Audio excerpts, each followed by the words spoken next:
Shalom teman-teman, kembali bersama saya Nathan. Kali ini kita akan membahas satu renungan yang menarik yang mungkin teman-teman jarang membacanya atau sudah membaca tapi sekedar lalu saja. Tapi kali ini saya akan mengulasnya dengan cukup detail dan saya berharap teman-teman bisa menyimaknya, memberikan perhatian yang penuh dengan renungan kali ini. Nah, jika ini bermanfaat buat teman-teman dan bermanfaat juga buat orang-orang lain, teman-teman boleh sharing ke teman-teman saudara-saudara sehingga ini bisa menolong mereka agar mereka semakin hari semakin mengasihi Tuhan Yesus dan mempersiapkan diri untuk kedatangan Tuhan Yesus yang kedua kali. Dan renungan kemarin yang saya buat teman-teman, memang renungan itu sangat berat ya, tentang penghakiman, tentang penghukuman itu memang sangat berat itu tuh. Memang saya terdorong untuk memberitakan firman itu tentang penghakiman kemarin. Sudah lama saya ingin memberitakan firman tentang itu, tapi saya belum punya cukup waktu, dan apa yang saya berikan kemarin itu masih banyak yang belum saya sampaikan. Tapi nanti saya akan next di renungan berikutnya, di kemudian waktu lah, di kemudian hari lah, kapan lah begitu teman-teman. Tapi kali ini saya akan melanjutkan perenungan saya tentang jemaat di Pulau Patmos ya, maksudnya jemaat di wilayah Asia Kecil atau Anatolia ya teman-teman, di mana kemarin saya sudah sampaikan tentang jemaat di Efesus dan di mana kemarin ya, Smyrna ya kalau nggak salah ya, Smyrna ya. Kali ini jemaat di Pergamus. Nah, judul saya cukup menegangkan teman-teman, ada kata tahta iblis ya. Nanti kita baca ya teman-teman, supaya kita bisa pahami ya. Nah, tanpa berlama-lama lagi, mari kita membahasnya teman-teman. Nah, mari kita baca dalam Wahyu 2 ayat yang ke-12 sampai ke-17. Kepada jemaat di Pergamus, dan tuliskanlah kepada malaikat jemaat di Pergamus, inilah firman Dia yang memakai pedang yang tajam dan bermata dua. Aku tahu di mana engkau diam, yaitu di sana, di tempat tahta iblis. Nah, tahta iblis tadi kan saya sudah tulis ya di judul depannya. Dan engkau berpegang pada namaku, dan engkau tidak menyangkal imanmu kepadaku. Dan engkau tidak menyangkal imanmu kepadaku, juga tidak kepada zaman Antipas saksiku, dan yang setia kepadaku, yang dibunuh di hadapan kamu di mana iblis diam.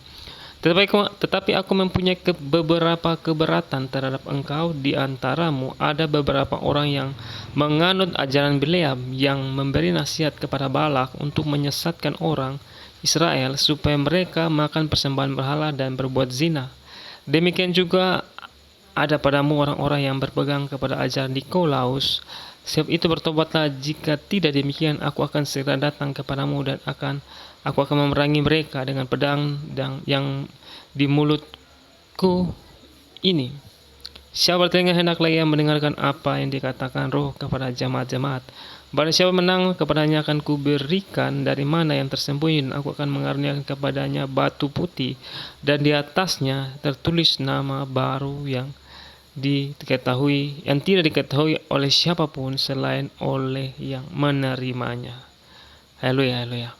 Nah, teman-teman mungkin sudah sering membaca ya teman-teman tentang jemaat di Pergamus. Mungkin teman-teman cukup cuma sekedar membaca saja tanpa menyelidiki ya, atau mungkin tanpa mencari tahu ya, membahasnya. Mungkin kalau teman-teman yang sudah teologi ya, mungkin sudah banyak mengerti lah. Tapi kali ini saya akan membahas dengan cara yang saya dapat, yang saya renungi. Nah, semoga ini menjadi berkat bagi teman-teman semua yang mendengarnya.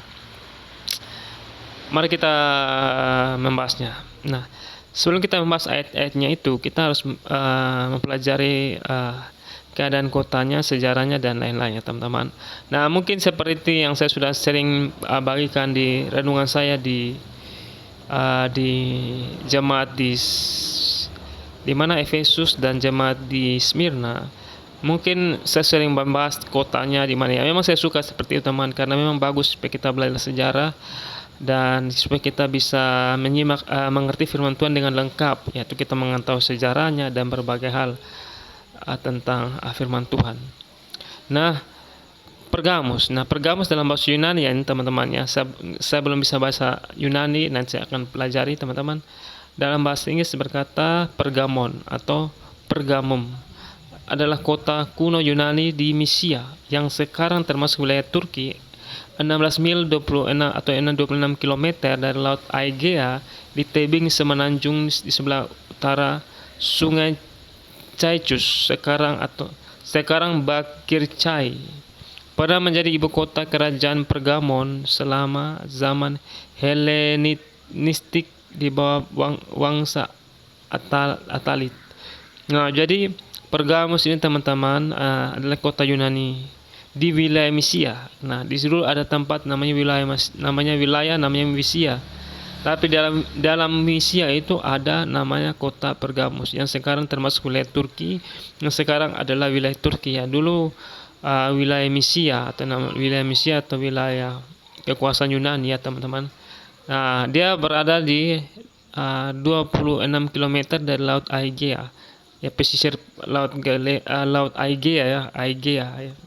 Saya sudah pernah jelaskan tentang Laut Aegea ya di renungan saya sebelumnya. Nah, di tebing semenanjung di sebelah utara Sungai Caicus. Tebing semenanjung. Ya, tahulah teman, semenanjung itu apa? Di sebelah utara Sungai Caicus. Jadi atas tebing semenanjung di sebelah utara Sungai Caicus atau sekarang Bakirçay. Teman-teman silakan carilah Sungai Caicus atau yang berkait di mana posisinya. Silakan teman-teman carikan lah. Teman-teman juga harus belajar juga ya supaya sama-sama kita belajar lah. Nah, pernah menjadi ibu kota kerajaan Pergamon selama zaman Helenistik di bawah bangsa Atalit. Jadi pernah menjadi ibu kota kerajaan Pergamon. Dulu ada namanya kerajaan Pergamon teman-teman di sana, makanya disebut Pergamus. Jadi sebelum namanya Pergamus dulu disebut kerajaan Pergamos. Di bawah Wangsa Atalit 281 sampai 133 sebelum Masehi. Jadi wilayah itu sudah ada sebelum Yesus ada ya. Sudah ada semua teman-teman. Nah, mungkin perubahan namanya teman-teman dari Pergamon, Pergamus dan lain-lain. Itu kan masalah kosakata ya, bahasa dari mulut ke mulut ya. Dari zaman ke zaman. Nah, di sini Mysia adalah bahasa Yunani adalah seperti itu ya teman-teman. Atau bahasa Turki Mysia adalah daerah di Asia Kecil atau Anatolia. Saya sudah jelaskan Anatolia itu apa, Turki modern, barat laut. Letaknya adalah di pesisir selatan Laut Marmara. Nah, Laut Marmara nanti saya akan jelaskan teman-teman. Nah, Laut Marmara adalah juga dikenal sebagai Laut Marmora teman-teman. Ialah laut pedalaman yang menghubungkan Laut Hitam ke Laut Aegea. Jadi Laut Marmara ini menghubungkan antara Laut Hitam dan Laut Aegea gitu. Jadi menghubungkan antara Laut Hitam dan Laut Aegea. Jadi di tengah-tengah Laut Aegea dan Laut Hitam itu ada namanya Laut Marmara. Dan memisahkan Turki Asia dengan Turki Eropa. Jadi Laut Marmara ini memisahkan antara Turki bagian Asia dan Turki bagian Eropa. Jadi Turki ini kan sekarang kan terbagi dua benua kan, sebagiannya masuk di wilayah Asia, sebagian masuk dalam wilayah Eropa. Teman-teman saya di Google ya, memang seperti itu. Sudah lama seperti itu ya teman-teman. Nah, Laut Marmara memisahkan antara Istanbul dan Ankara. Nah, dulu kan ibu kota Turki kan Istanbul, nah sekarang sudah di Ankara. Nah, Ankara ini dia masuk dalam wilayahnya Asia, sedangkan Istanbul itu masuk dalam wilayahnya Eropa, seperti itu. Istanbul masuk wilayah Eropa, Ankara masuk wilayah Asia. Laut Marmara memisahkan wilayah Turki untuk Eropa dan Asia. Ya, begitu teman-teman. Ya, jadi seperti itu ya. Nah, ini wilayah Pergamus teman-teman. Nah, ya titik merah nih teman-teman. Nah, itu wilayah Pergamus teman-teman ya. 26 km dari Laut Aegea. Laut Aegea itu ini di sebelahnya terus Laut Aegea. Maaf ya ada terpotong sedikit ya. Laut Aegea ini sebelah kiri. Nah, Pergamus itu di sini, wilayah di sini teman-teman. 26 km dari Laut Aegea. Jadi ya kalau teman-teman perbesar ya sangat jauh ya, 26 km lumayan. Nah, dia daerah pegunungan. Jadi kota Pergamus itu atau jemaat di Pergamus itu berada di dataran tinggi atau di wilayah pegunungan teman-teman. Di daerah pegunungan. Orang mau ke sana harus, kalau zaman sekarang ya teman-teman, mereka masih tetap jalan kaki atau menggunakan kereta gantung. Kalau zaman sekarang kan teman-teman nonton saja di YouTube orang-orang yang mau bersiarah atau maksudnya tur ke sana harus menggunakan kereta gantung. Sampai di bawah pegunungan, mereka naik kereta gantung untuk dibawa ke atas bukit atau gunung. Ya, di sanalah terdapat kota Pergamos atau jemaat Pergamos. Ya, itu menurut data di sana ya. Keadaan di sana seperti itu ya, teman-teman. Seperti itu. Nah, next.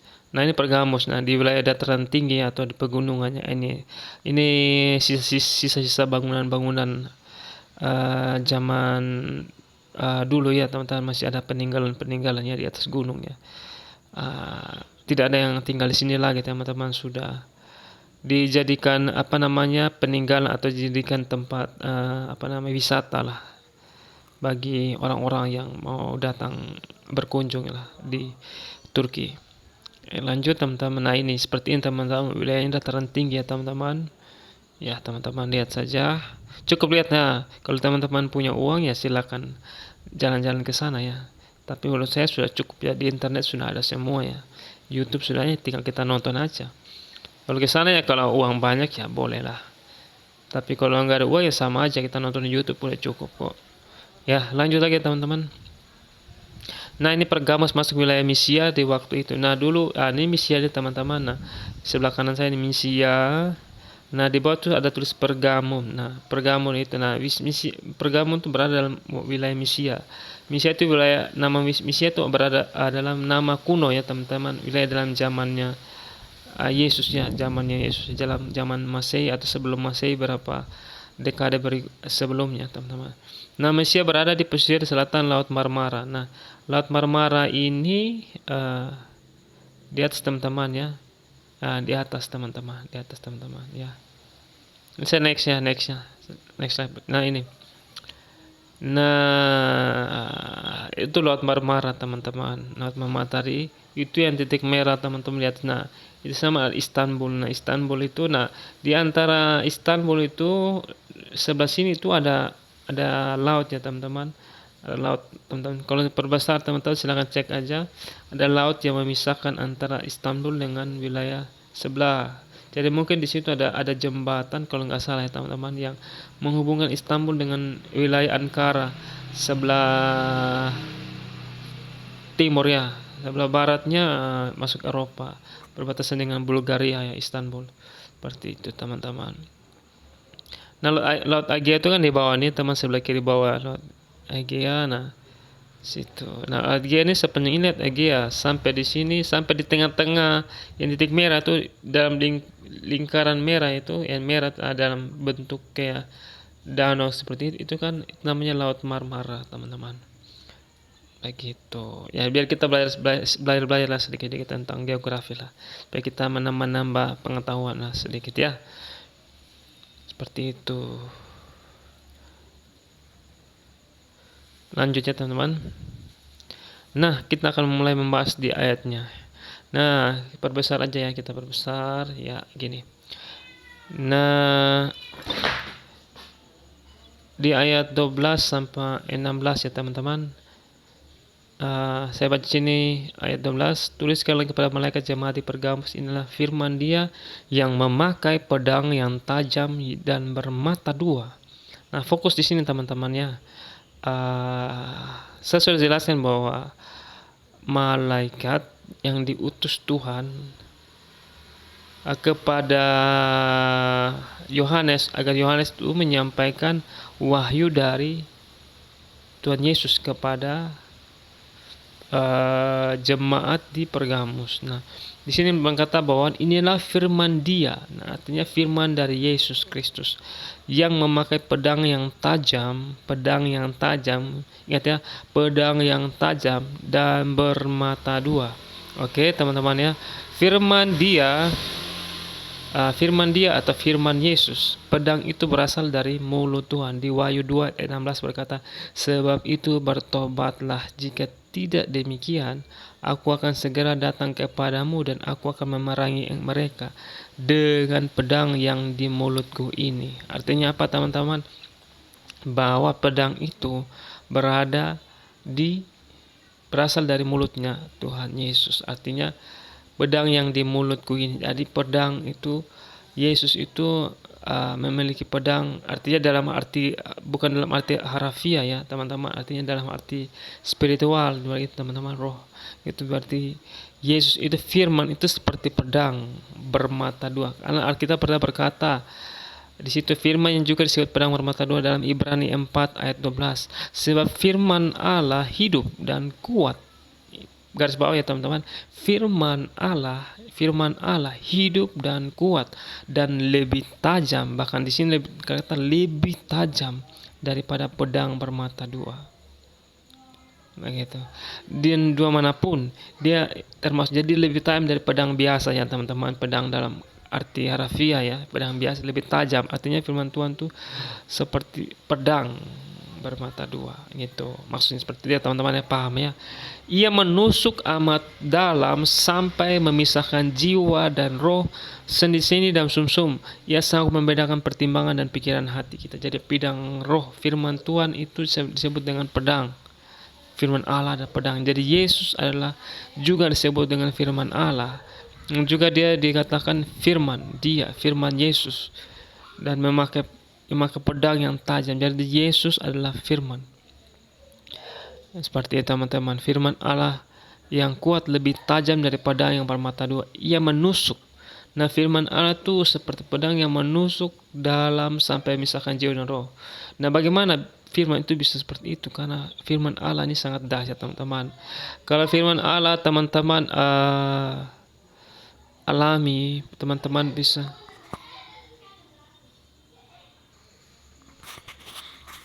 jadi teman-teman, firman Allah itu hidup. Jadi dan kuat, lebih tajam daripada. Jadi kalau Tuhan berfirman kepada kita teman-teman, artinya ada rema teman-teman, sebenarnya itu tajam teman-teman, menegur kita. Bahkan orang-orang yang jahat sekalipun, kalau Tuhan datang satu kali teman-teman dengan firman, hangus teman-teman, bisa berbahaya. Artinya firman Tuhan tuh berkuasa teman-teman, sangat berkuasa. Makanya Tuhan menjadikan dunianya dengan firman-Nya, begitu.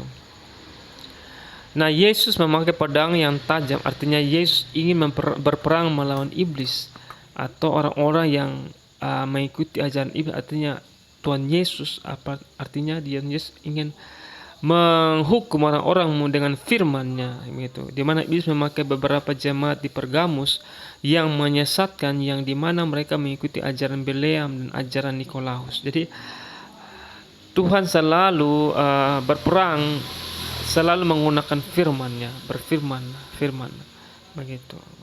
Nah, firman itu dilambangkan seperti pedang bermata dua yang bisa memisahkan jiwa dan roh, sendi-sendi dan sumsum. Ya, sanggup membedakan pertimbangan dan pikiran hati kita. Jadi kita harus hidup dengan firman Tuhan. Firman Tuhan yang bisa membuat kita hidup. Firman Tuhan yang bisa membuat kita mengerti akan kehidupan ini. Firman Tuhan yang bisa mengubah hidup kita. Firman Tuhan itu luar biasa teman-teman.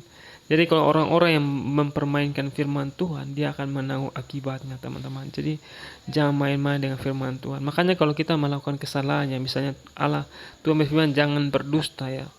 Nah, firman itu kan sudah ada dalam hati kita. Kita tahu kalau berdusta itu salah ya teman-teman. Nah, firman itu yang katanya Tuhan berfirman jangan mengucapkan saksi dusta. Artinya ketika kita berdusta, firman itu yang akan menjadi hakim. Artinya firman itu yang selalu menuduh kita. Berarti bahwa kita itu salah, begitu, selalu. Jadi kalau orang melakukan kesalahan atau dosa apapun, pasti dia akan merasa tertuduh. Apalagi dosa misalnya membunuh orang atau misalnya dia memperkosa orang, pasti itu akan tersimpan dalam benaknya dan membuat dia merasa tertuduh. Kecuali dia selalu dekat dengan Yesus dan Tuhan Yesus akan mengubahnya. Seperti itu. Jadi kalau kita melakukan kesalahan, nah, firman yang kita dengar dari Yesus itu yang akan menegur kita, yang akan menuntun kita. Makanya Tuhan berkata bahwa firman adalah pelita bagi kakiku dan terang bagi jalanku. Makanya firman itu yang selalu menegur kita, menolong kita. Rema Tuhan itu selalu menegur kita. menasihati kita. Jadi jangan anggap remeh dengan firman Tuhan yang sudah tertulis, bahkan firman Tuhan yang adalah rema. Begitu. Maka firman Tuhan itu bisa menjadi pedang, bisa membunuh kita, teman-teman. Kalau kita mempermainkan firman Tuhan, artinya kita tidak mau dirubah oleh firman Tuhan, kita tidak mau dengar firman Tuhan, kita tidak mau taat dengan firman Tuhan, maka firman itu yang akan membunuh kita. Begitu. Jadi hati-hati. Makanya Tuhan menciptakan kita dengan firman-Nya, begitu. Bahkan Tuhan memusnahkan dunia ini nanti kemudian dengan firman-Nya juga. Jadi firman adalah pelita bagi kita dan terang bagi jalanku. Dan Yesus juga, teman-teman, ingat ya, di Yohanes 1 ayat 1, Yesus Alkitab berkata bahwa Yesus adalah firman Allah yang hidup, seperti itu. Firman Allah, bahkan di, kalau nggak salah, di Ibrani atau di mana ya, disebut yang firman Allah yang Yohanes, di satu surat Yohanes ya, bahwa dia adalah firman Allah yang hidup, gitu. Ya, kita lihat nanti ya, teman-teman, antara Yohanes atau Petrus ya. Seperti teman-teman. Nah, di sini berkata, terima, Efesus 6 ayat 17 ya. Terimalah ketopong keselamatan dan pedang roh, yaitu firman Allah. Jadi firman adalah pedang roh. Nah, tadi kita baca tadi tentang bahwa firman dia yang memakai pedang yang tajam dan bermata dua. Jadi firman itu dilambangkan seperti pedang gitu, atau pedang roh gitu, pedang roh. Makanya Roh Kudus yang ada dalam kita itu, teman-teman, yang selalu menegur kita juga. Jadi firman roh itu satu, teman-teman, begitu. Jadi kalau kita bilang firman, artinya juga kita bilang roh yang dalam hidup kita. Nah, karena firman Allah adalah pedang roh, jadi Roh Kudus selalu menegur kita dengan firman yang dia dapat dari Yesus. Ketika Yesus berkata, penghibur itu akan datang dan dia akan menuntun kita dalam kebenaran. Dia akan menyampaikan apa yang disampaikan, apa yang pernah dikatakan Yesus. Artinya Yesus bilang bahwa roh itu yang akan menyatakan apa yang telah aku katakan. Jadi Roh Kudus itu yang selalu mengingatkan kita akan firman Allah. Makanya kita bersyukur Roh Kudus dalam hidup kita, sehingga setiap kita melangkah ada kesalahan yang kita lakukan, Roh Kudus yang selalu menegur kita. Makanya Roh Kudus selalu menggunakan firman Allah atau firman yang disampaikan oleh Tuhan Yesus untuk menegur kita. Begitu, makanya disebut dengan firman Allah adalah pedang roh. Nah, pedang roh yaitu firman Allah. Makanya Roh Kudus menggunakan pedang yaitu firman Allah untuk menegur kita di bumi ini. Bahkan Yesus juga berkata bahwa firman dia yang memakai pedang yang tajam. Dan juga di Ibrani berkata firman Allah hidup dan kuat, yang lebih tajam dari pedang bermata dua. Jadi yang dikatakan sini adalah ia menusuk amat sampai memisahkan jiwa dan roh. Jadi Roh Kudus yang di dalam hidup kita ini, teman, yang memakai firman Allah sebagai pedang untuk menegur kita. Kalau kita mendukakan Roh Kudus Allah yang dalam hidup kita, artinya kita menyakiti dia, kita selalu sengaja berbuat dosa, artinya kita mempermainkan Tuhan, maka Roh Kudus dalam hidup kita tidak akan tinggal tenang, karena kita selalu tidak mau bertobat, kita tidak mau mendengarkan Roh Kudus. Maka lama-lama Roh Kudus tidak tenang di dalam hidup kita. Dia akan pergi meninggalkan kita karena dia lemah lembut, teman-teman.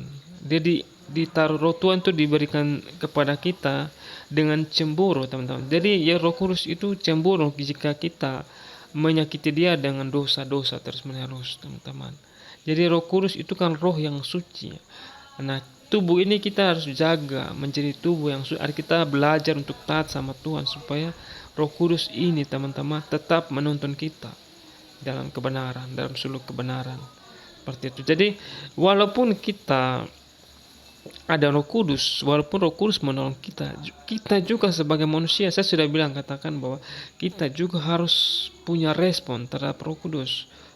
Tidak hanya Roh Kudus saja yang bekerja, artinya Roh Kudus saja yang bertindak leluasa, tapi kalau kita sendiri tidak membuka hati, artinya kita sendiri tidak memberikan respon pada Roh Kudus, artinya kita menangkap firman yang ia sampaikan daripada yang ia dapat daripada Yesus, daripada Tuhan. Nah, kita tidak menghargai Roh Kudus, maka Roh Kudus lama-lama akan meninggalkan kita dan kita akan kehilangan sumber air kehidupan itu. Dan itulah makanya kalau orang kehilangan Roh Kudus mah kering hidupnya. Makanya Yesus berkata bahwa Roh Kudus seperti aliran-aliran air hidup yang membuat kita puas. Nah, manusia kalau kehilangan Roh Kudus atau orang percaya kehilangan Roh Kudus, nah dia akan kehilangan segala-galanya, teman-teman. Baik, kalau menurut saya, teman-teman, lebih baik saya kehilangan segala-galanya, teman-teman, daripada saya kehilangan Roh Kudus. Begitu. Makanya Daud berkata bahwa jangan biarkan rohmu pergi daripada. Seperti satu lagu berkata, namanya lagu apa ya? Saya lupa ya, lagu apa namanya? Ya, intinya roh satu lagu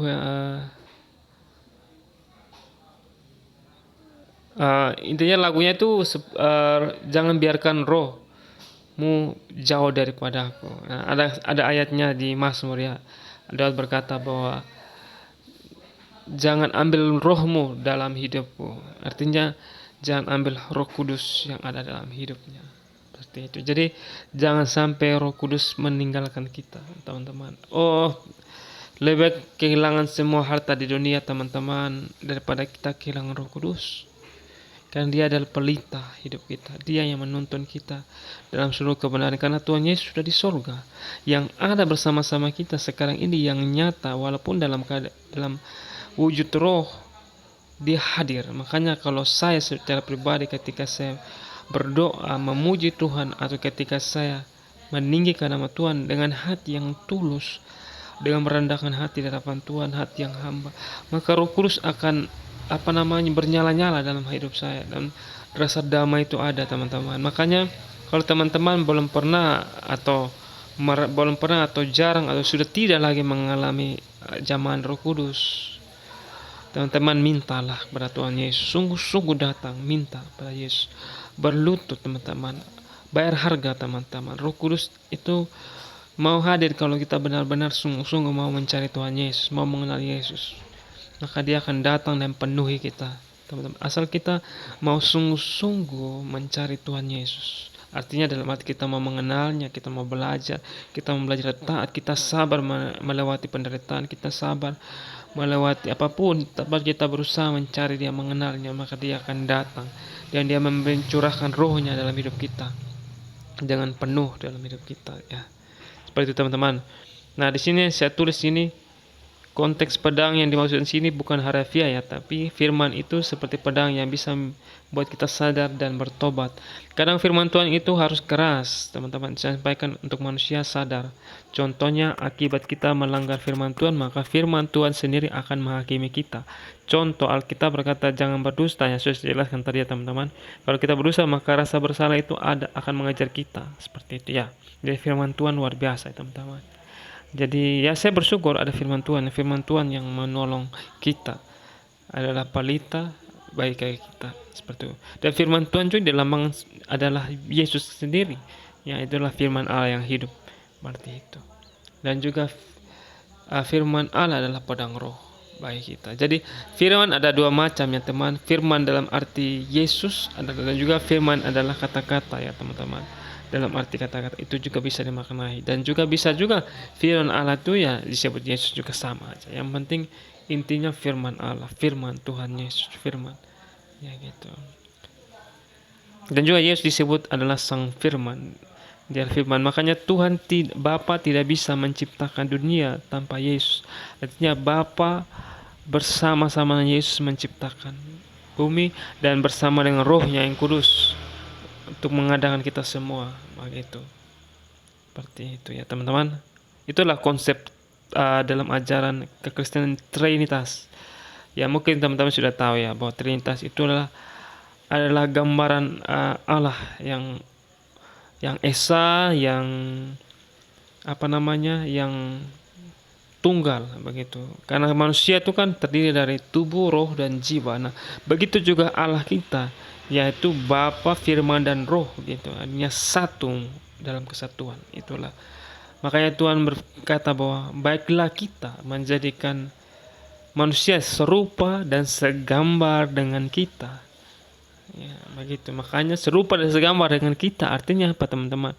Memiliki roh, tubuh dan jiwa sama seperti Tuhan, yang adalah Bapa, Firman dan Roh yang adalah satu. Seperti itu. Itu gampang mengenal Tuhan tuh seperti itu, teman. Gampang. Ya, lanjut lagi, saya tidak mau bahas tentang Trinitas Tritunggal ya, teman-teman sudah banyak baca ya di internet, di YouTube ya. Silakan teman-teman bisa nonton lagi tentang Tritunggal ya, atau apapun tentang Trinitas, banyak sekali. Tapi hati-hati ya, jangan sampai teman-teman tersesat ya ajaran-ajaran lainnya. Lanjut lagi teman-teman, kita akan bahas di slide berikutnya. Maaf, terganggu. Oke, ayat 13 teman-teman. Nah, aku tahu di mana engkau diam, yaitu di sana di tempat tahta iblis, dan engkau berpegang pada namaku, dan engkau tidak menyangkal imanmu kepadaku, juga tidak kepada zaman Antipas saksiku yang setia kepadaku, yang dibunuh di hadapan kamu di mana iblis diam. Nah, jemaat di sini tulis jemaat Pergamus berada di tempat tahta iblis. Ya, ingat teman-teman, jemaat Pergamus itu saat itu, waktu itu, teman-teman, di zaman itu, di zaman setelah Yesus naik ke surga, di zaman Yohanes murid Yesus, dan di masa-masa yang akan datang itu, di waktu itu. Nah, jemaat Pergamus itu berada di tempat tahta iblis. Berarti dia ada di tempat wilayah kekuasaan iblis, begitu. Yang waktu itu ya, tempat di mana iblis bertahta di situ. Nah, mengapa jemaat Tuhan berada di Pergamus, atau mengapa mereka berada di Pergamus? Nah, memang mereka tinggal di sana ya. Jadi Pergamus itu memang ditinggal di sana. Memang Tuhan memilih memilih jemaat Pergamus. Artinya Tuhan yang memilih orang-orang di sana menjadi jemaat. Entah di sana ada orang Yahudi atau orang-orang Asia, Eropa yang menjadi orang Kristennya. Tuhan yang memilih mereka menjadi penginjil atau menjadi anak-anak Tuhan yang radikal di sana, yang artinya di sini Alkitab berkata berpegang kepada nama. Jadi orang-orang di Pergamus atau jemaat-jemaat di Pergamus yang percaya Tuhan Yesus Kristus, mereka sangat berpegang pada nama Yesus. Mereka sangat taat sama Yesus. Mereka tidak menyangkal imannya kepada Yesus, tentang Yesus begitu.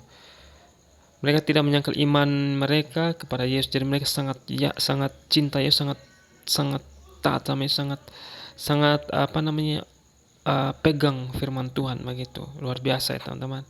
Makanya Tuhan memilih mereka di tempat tahta iblis.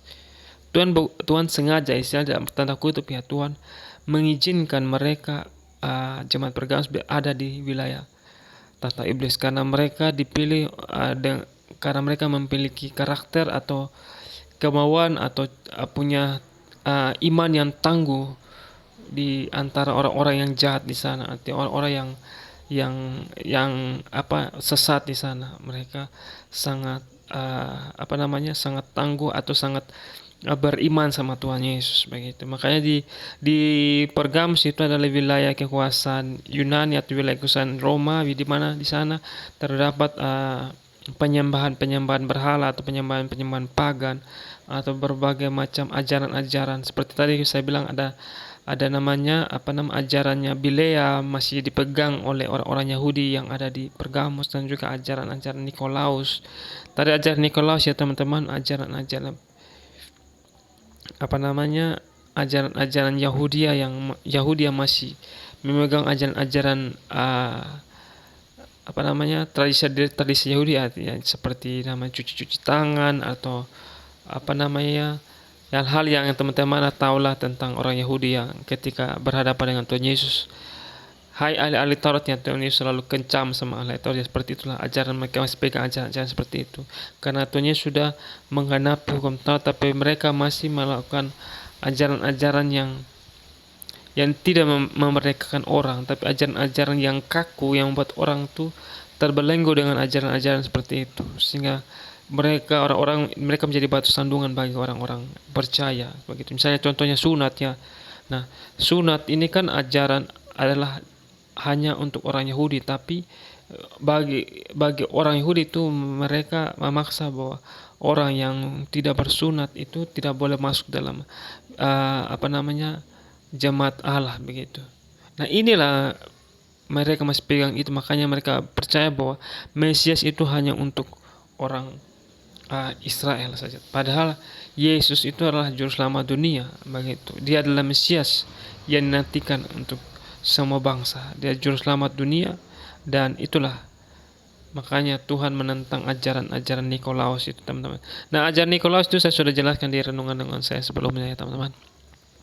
Nah, di sini terus ada apa di Pergamus? Nah, di Pergamus ada tata iblis atau tempat iblis berdiam saat itu. Dan apakah sekarang iblis masih ada di sana, ya? Nah, menurut saya iblis tidak berdiam di sana itu lagi, teman-teman. Sudah berpindah tempat. Atau kalau mungkin ada, ya kita nggak tahu, ya. Tapi menurut saya sudah nggak ada lagi, ya, karena ya, jemaat Pergamus sudah nggak ada lagi, ya. Di zaman itu sudah nggak ada lagi jemaat Pergamus, sudah tidak ada. Nah, sudah tidak ada lagi karena kotanya sudah rubuh, teman-teman. Nah, waktu gempa bumi itu, ya, sudah nggak ada lagi, ya. Nah, mengapa iblis bisa berada di sana dan bertata di sana? Ingat, iblis tidak omnipresent, ya, tidak maha. Jadi kerja iblis itu berjalan keliling. Yaitu 1 Petrus 5 ayat 8, sadarlah dan berjaga-jagalah, lawanmu iblis berjalan keliling sama seperti singa yang mengaum-ngaum dan mencari orang yang dapat ditelannya. Nah, makanya teman-teman, setiap kita dimanapun kita berada, kita harus berdoa, teman-teman, agar kita menjaga diri dari serangan iblis, karena iblis memang tidak omnipresent. Artinya dia tidak maha ada. Jadi dia siapa tahu dia lewat. Nah, misalnya, ya teman-teman, misalnya teman-teman ada di suatu tempat lah, lagi dalam perjalanan ke mana lah. Nah, teman-teman harus berdoa supaya melindungi teman-teman dari kuasa kegelapan. Siapa tahu iblis lewat dari situ, ya teman-teman buka celah, ya bisa kena dari serangan iblis, baik roh-roh jahat. Makanya kita perlu menjaga diri, teman-teman, dari kuasa kegelapan itu, teman-teman. Dan iblis itu, ya saya bilang, tidak maha ajarnya. Dia berjalan-jalan, ya. Dia lewat di mana dia dapat orang yang dosa, ya dia menyerang. Makanya kita harus berjaga-jaga. Makanya Tuhan bilang kita harus berjaga-jaga. Sadarlah dan berjaga-jagalah. Artinya lawan iblis seperti berjalan keliling. Jadi iblis itu berjalan. Nah, misalnya mumpung dia lewat pas di mana kamu sedang berbuat dosa, nah kenalah gitu. Makanya semakin roh-roh jahat ini luar biasa, teman-teman. Hati-hati. Makanya Tuhan bilang jangan berikan kesempatan kepada iblis, begitu. Paulus berkata, jangan berikan kesempatan kepada iblis. Karena iblis tuh jahat banget, teman-teman. Kalau kita buka celah satu, dia akan masuk. Nah, caranya kita lawan dengan firman Tuhan, doa, puasa, kita bisa berdoa dengan darah Yesus. Hanya kita juga harus bertobat supaya dosa itu iblis jangan masuk lagi, seperti itu. Tapi kalau kita buka celah terlalu banyak, iblis menguasai sudah, seperti itu. Nah, menurut referensi waktu itu di Pergamus adalah wilayah paling anti Kristus atau anti dengan ajaran Kristus, penuh dengan ajaran sesat, ajaran pagan atau ajaran Yahudi. Jadi di Pergamus itu terkenal dengan wilayah, menurut saya, teman-teman, karena di sana terdapat wilayah kekuasaannya kekaisaran Roma, ya. Di sana di sini saya tulisnya, kepada kaisar dibangun di sana khusus untuk menghormati Roma dan Kaisar Agustus sebagai ibu kota. Dari Kul Permuhammadan mengadakan bahwa Pergamus adalah ibu kota administratif provinsi Galati. Efesus dan Smyrna adalah utama dalam bidang perdagangan. Nah, Efesus dan Smyrna kan sudah bahas bahwa mereka adalah kota perdagangannya, sedangkan di Pergamus adalah administrasi provinsi. Dengan demikian Pergamus menjadi pusat agama resmi. Nah, Pergamus menjadi pusat agama resmi. Jadi Pergamus itu jadi wilayah di mana ajaran sesat penuh. Nah, di dalam ajaran sesat itu ada ajaran Yesus Kristus. Makanya, ya, orang jemaat Pergamus itu dikelilingi oleh ajaran sesat, yaitu ajaran pagan, ajaran Yahudi, ajaran-ajaran sesat. Makanya mereka diperkuatkan dengan firman Tuhan sehingga mereka kuat dengan Yesus. Mereka sangat-sangat cinta Yesus, sangat-sangat pegang nama Yesus, begitu. Seperti itu. Makanya disebut dengan tahta iblis. Makanya iblis di sana berkuasa di wilayah Pergamus, karena di sana adalah pusat agama, teman-teman. Makanya di mana pusat agama atau agamawi atau ajaran-ajaran Yahudi, contohnya di yang nggak tahu, saya nggak berani sebut ya teman-teman, di mana terdapat ajaran sesat, di mana yang katanya antikristus, ya kita lihat saja mereka yang berjubah berjubah kebesaran, ya merasa paling rohani, yang pakai jubah-jubah gereja yang terlalu bermewah, orang-orang jemaat-jemaat Tuhan yang apa namanya, pemimpin-pemimpin rohani yang bermewah-mewahan, yang pakai pakaian mewah, artinya memakai pakaian-pakaian rohani juga yang mewah, artinya kita lihat kehidupannya sangat sangat glamor. Nah, kita lihat saja apakah mereka benar-benar mengikuti ajaran Yesus, apakah mereka cuma sekedar bicara tapi di dalam kehidupan sehari-hari mereka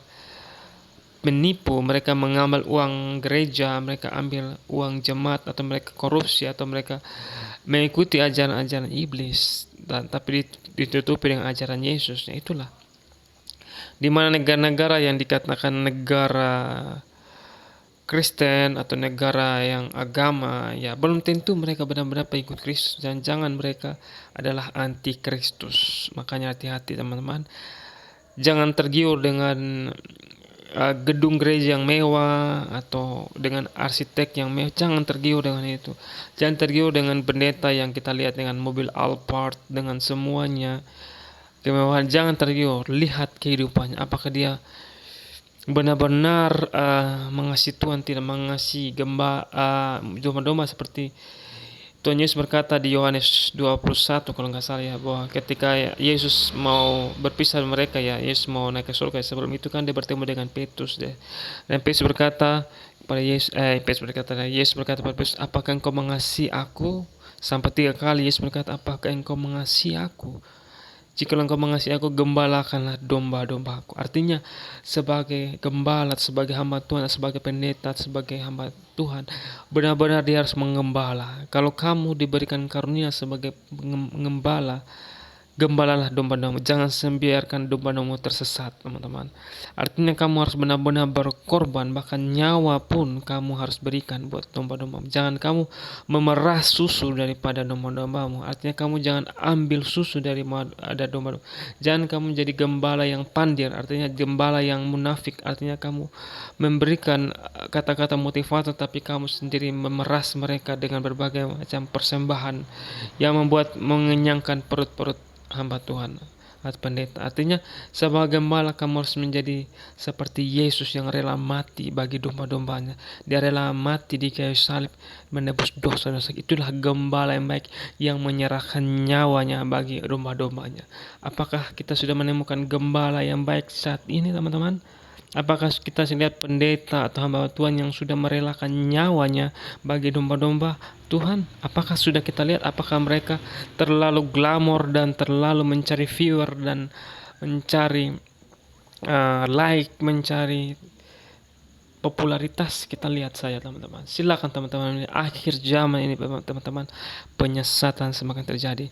Nabi-nabi palsu mulai bermunculan dengan tanda-tanda mujizatnya, padahal kehidupan sehari-harinya penuh dengan kemewahan, glamor, dengan memakan makanan yang tidak baik, dan mereka terlalu berlebihan seperti Imam Eli yang di dalam Samuel itu, teman-teman, berkata dia adalah imam Tuhan, tetapi dia ragu sampai perutnya gemuk, teman-teman. Imam Eli sampai dia ketika dia mati, karena ketika dia mendengar bahwa Daud Allah direbut oleh orang Filistin, dia mati terjatuh dan perutnya terkena perutnya luka atau terbuah isi perutnya karena dia terlalu gemuk, teman-teman. Imam yang makan persembahan untuk Tuhan, gitu, kenyang dengan persembahan. Artinya hati-hati, jangan sampai hamba Tuhan atau gembala atau pendeta-pendeta yang kenyang dengan persembahan jemaatnya, domba, memeras,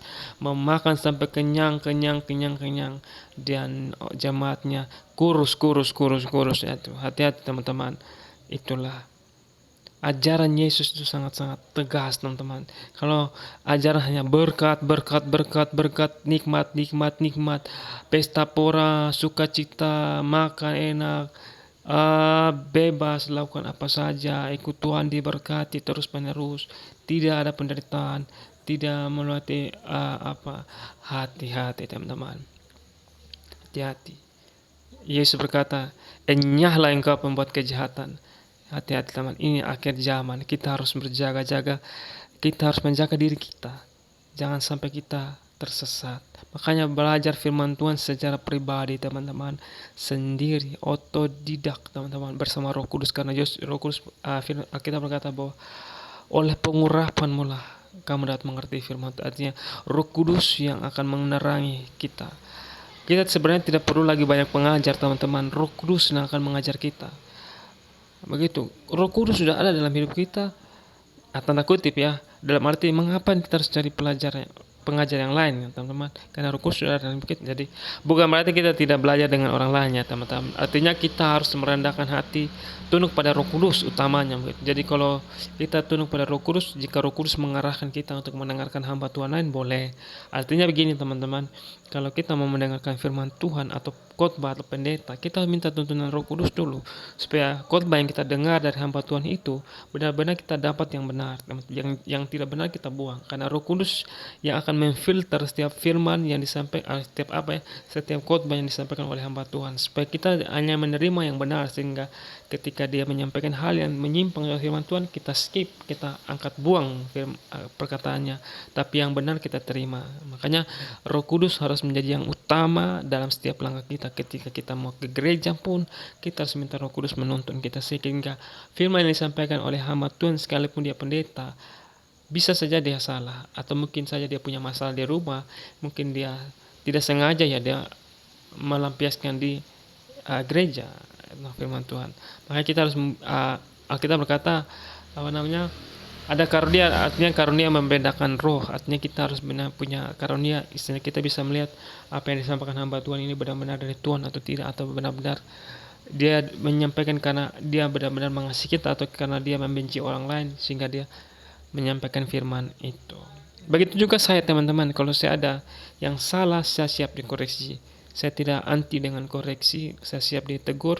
Walaupun ya kalau ditegur ya kadang sakit hati lah, namanya orang ditegur. Tapi saya belajar untuk menerima dan belajar untuk menjadi hamba, atau menjadi siap untuk dia ditegur orang. Nah sudah ya, lanjutnya terlalu panjang ya tadi saya bahas.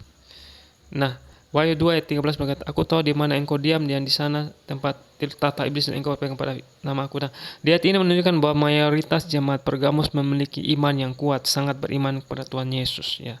Nah, bahkan dari zaman Antipas, nah di Alkitab di ayat ini berkata, di zaman Antipas mereka tetap setia sampai saat itu.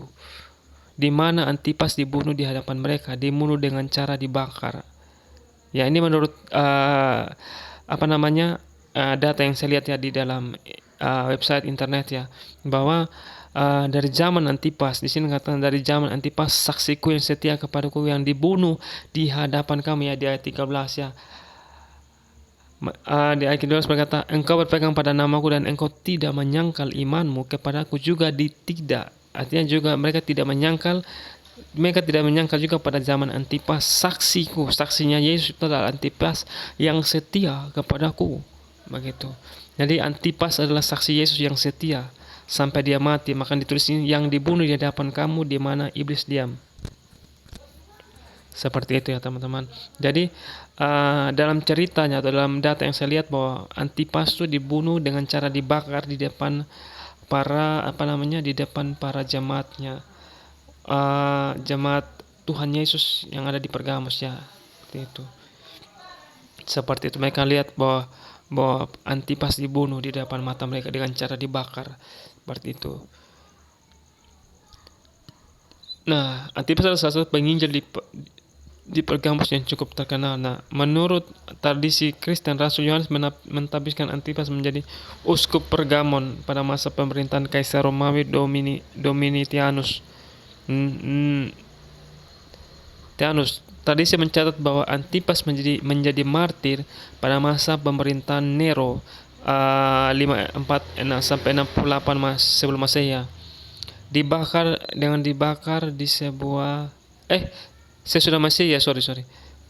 Dengan dibakar di sebuah altar berbentuk benteng. Nah, dia dibakar di sebuah altar yang berbentuk benteng perunggu karena mengusir iblis-iblis yang disembah oleh warga lokal. Jadi Antipas dia mengusir iblis-iblis yang disembah oleh warga lokal yang ada di Pergamus ya teman-teman. Jadi yang orang-orang yang tidak percaya Yesus ya. Makanya dia mengusir setan di sana dengan doa ya. Makanya mereka menangkap Antipas dan membakarnya di depan jemaatnya Tuhan di Pergamus. Seperti itu teman-teman ya. Satu di pada Pergamus adalah wilayah kekristenan yang cukup berbahaya. Nah, Pergamus adalah wilayah kekristenan atau jemaat Tuhan yang sangat berbahaya, teman-teman, bagi jemaat di sana. Jadi mereka sangat cinta Yesus, makanya mereka pegang kuat-kuat nama Yesus. Apapun yang terjadi, mati pun mereka siap, teman-teman. Artinya mereka sangat-sangat berpegang teguh sama Yesus begitu. Sehingga Yesus akan datang membawa pedang untuk melawan orang-orang yang pengikut. Jadi Yesus sangat mengasihi mereka, jemaat di Pergamus, maka Yesus berjanji bahwa dia akan datang membawa pedang untuk melawan orang-orang yang di sana, yang menyesatkan mereka, yang mau membunuh mereka, yang mau mengancam nyawa mereka. Makanya Yesus akan datang membunuh orang-orang yang menyesatkan. Bahkan kita bisa mengambil hikmahnya dari sini, atau hikmat dari sini, bahwa dia akan zaman yang akan datang, misalnya zaman yang akan datang kedatangan Yesus yang kedua kali, maka Yesus akan datang seperti pedang ketika Yesus berkata bahwa Anak Manusia akan datang membawa pedang untuk memisahkan domba dan kambing. Artinya dia akan memisahkan dengan pedangnya. Begitu. Hati-hati teman-teman. Makanya kita harus sungguh-sungguh dengan Yesus. Makanya jangan sampai kita ikut tersesat dengan ajaran-ajaran iblis, teman-teman. Makanya Tuhan Yesus akan membunuh orang-orang yang menyesatkan kita atau nabi-nabi palsu. Makanya kita bersyukur dengan Tuhan Yesus yang akan menolong kita melawan ajaran-ajaran sesat. Dia akan bertindak, teman-teman. Yesus yang akan berperang bagi kita. Maka kita itu hanya taat setia sama dia saja sampai kita bertahan, sampai mati pun kita taat. Maka Yesus yang akan menyelesaikannya. Intinya iman kita tetap tangguh, teman-teman. Apapun keadaannya, itu saja kuncinya. Maka Yesus yang turun tangan. Seperti itu. Nah, ayat 14, Wahyu 14. Tapi aku mempunyai beberapa keberatan terhadap engkau, di antaramu ada beberapa orang yang menganut ajaran Bileam, yang memberi nasihat kepada Balak untuk menyesatkan orang Israel supaya mereka makan persembahan berhala dan berbuat zina. Nah, di sini Tuhan Yesus mengecam beberapa orang dari jemaatnya tuh, beberapa orang di antaramu yang menganut ajaran Bileam. Jadi masih ada jemaat Pergamus itu yang masih menganut ajaran Bileam. Nah, nanti saya jelaskan apa itu ajaran Bileam ya. Nah, terus supaya mereka mempersembahkan berhala, berbuat zina. Ini saya sudah jelaskan di bawah sini, teman-teman. Nah, Tuhan Yesus berkeberatan dengan beberapa orang di antara mereka. Ada orang-orang yang masih berpegang dengan ajaran Bileam. Jadi ada orang-orang di dalam jemaat Pergamus yang masih berpegang pada ajaran Bileam. Nah, Bileam dan Balak, kalau kita baca di PL di zamannya Musa. Nanti kalau teman-teman baca di Perjanjian Lama ya, di sana ada cerita di kitab Ulangan kalau nggak salah ya teman-teman, bahwa Bileam adalah salah satu nabi Tuhan dan Balak adalah orang raja Moab ya teman-teman. Saya sudah Balak bin Sipor adalah raja Moab pada zaman Musa. Bileam memberikan nasihat yang salah kepada Balak. Nah, Bileam ini saya sudah catat di bawah-bawah ya teman-teman. Dia adalah nabi Tuhan, tapi dia adalah nabi yang tidak taat betul sama Tuhan. Dia kadang taat, kadang tidak, teman-teman. Begitu. Jadi dia nabi, tapi nabi yang kadang tidak taat betul sama Tuhan. Jadi dia tergiur dengan uang. Nah, saya baca di Yudas 1 ayat 11 ya. Celakalah mereka karena mereka mengikuti jalan yang ditempuh Kain, dan karena mereka oleh sebab upah menceburkan diri ke dalam kesesatan Bileam. Nah, dan mereka binasa karena kudurhaka seperti Korah. Jadi Bileam itu memberikan nasihat yang sesat kepada orang-orang Israel, kepada orang-orang di sana ya teman-teman, di Moab sana teman-teman. 2 Petrus 2 ayat 15-16. Oleh karena mereka telah meninggalkan jalan yang benar, maka tersesatlah mereka lalu mengikuti jalan Bileam. Jadi mereka orang-orang percaya itu di sana meninggalkan jalan yang benar ya, menurut Petrus ya. Maka tersesatlah mereka lalu mengikuti jalan Bileam. anak beor yang suka menerima upah untuk perbuatan-perbuatan jahat. Jadi Bileam ini nabi Tuhan, tapi karena tergiur dengan uang, jadi dia kadang melawan Tuhan dengan dia bernubuat atau menasihati yang sesat kepada orang-orang yang meminta petunjuk dari dia, begitu. Seperti itu. Jadi Bileam ini nabi Tuhan yang apa namanya, yang sesat. Artinya dia kadang taat Tuhan, kadang tidak. Nah, contohnya nabi-nabi lah kita zaman sekarang ya. Ada nabi Tuhan yang katanya nabi Tuhan bisa menyembuhkan atau bisa menjadi bilang, dia bisa berkata nanti kamu ini akan dapat berkat kalau kamu ini. Karena ada nabi-nabi, pendeta-pendeta yang so-soan bicara atas nama Tuhan, padahal apa yang dibicarakan tidak pernah terjadi. Artinya dia bohong, teman-teman. Itulah nabi palsu, itulah seperti Bileam ya. Dia kadang taat Tuhan, tapi kadang dia melawan Tuhan. Artinya dia tidak mau taat Tuhan. Artinya dia hanya karena uang saja dia bisa menipu, memberi nasihat yang salah kepada orang-orang lain. Jadi dia adalah contohnya pendeta-pendeta yang mungkin tergiur dengan uang-uang jemaat, begitu. Makanya ketika ada orang-orang jemaat yang datang ke rumah hamba Tuhan, nah, memberi uang kepada hamba Tuhan, dan hamba Tuhan itu bilang, Bapak harus transfer saya sekian begini, nanti saya akan bantu Bapak, gitu. Artinya ada hamba Tuhan yang benar-benar tidak tulus melayani Tuhan, tapi masih menerima persembahan atau minta uang daripada jemaatnya supaya bisa mendoakannya, begitu. Jadi kadang ada hamba Tuhan yang tidak tulus melayani jemaatnya, tapi masih meminta uang atau upah atau jasa daripada doa. Misalnya ada kita di dalam wilayah saya lah, orang-orang Kristen yang awam yang masih yang Kristennya KTP, kadang jalan ke gereja. Nah, selalu cepat-cepat cari hamba Tuhan, sedikit-sedikit cari hamba Tuhan. Padahal Tuhan ada di dalam hatinya, masih cari hamba Tuhan. Nah, ketika sampai di hamba Tuhan minta uang sekian, atau kita nggak enak kita kasih uang atau berapa lah. Artinya hamba Tuhan itu seharusnya, kalau hamba Tuhan yang benar-benarnya menolak pemberian itu, saya ini hamba Tuhan, saya tidak menerima sepersepun dari jemaat, begitu. Seperti kecuali jemaat yang mentransfer dengan sendirinya tanpa diminta, begitu. Artinya tanpa diminta, seperti itu. Jangan pendeta yang minta kepada jemaat atau dengan bahasa-bahasa motivator atau kata-kata Alkitab. Kalau ibu mempersembahkan sekian, ibu akan dapat sekian. Artinya kalau menabur sekian akan menuai sekian. Artinya hati-hati pendeta yang mulutnya manis kadang menipu. Artinya kadang dia masuk untuk dia mendapatkan itu. Hati-hati ya teman-teman. Jangan terlalu mengandalkan pendeta, andalkan Tuhan secara pribadi. Maka Tuhan berkata dalam Yeremia kalau nggak salah ya, bahwa terkutuklah orang yang mengandalkan manusia, begitu, dan mengandalkan kekuatannya sendiri. Diberkatilah orang yang mengandalkan Tuhan, seperti itu. Artinya jangan kita mengandalkan manusia, andalkan Tuhan saja. Jika Tuhan mengarahkan kita kepada hambanya boleh, tapi kalau Tuhan tidak mengarahnya, andalkan Tuhan saja sepenuhnya, gitu. Jangan yang lain, seperti itu. Sini saya tulis, tetapi Bileam beroleh peringatan keras untuk kejahatannya. Sebab keledai Bileam yang bisa berbicara dengan suara manusia dan mencegah kebebalan nabi itu. Jadi Bileam dicegah oleh keledai ya, ketika dia mau pergi, mau disuruh Balak untuk